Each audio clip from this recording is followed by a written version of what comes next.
The City Council is set to vote tomorrow on significant budget cuts to close a $129 million deficit.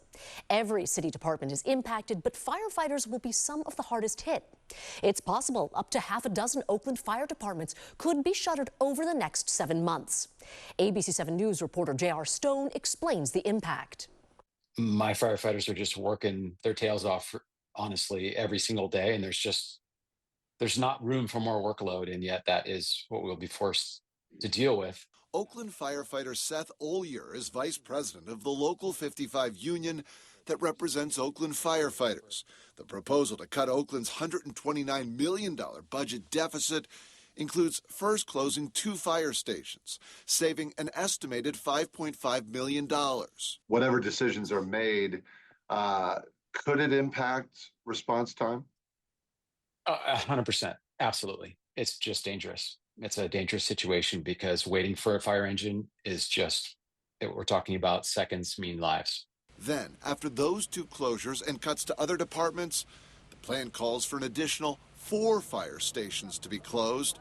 Ollier says firefighters are already picking up the slack for a station that closed in the Grand Lake area near Lake Merritt. He says that station's 3,500 calls are being picked up by other trucks. We are already stretched thin, and we already have 6 or 8 fire engines that are running close to 4,000 calls a year.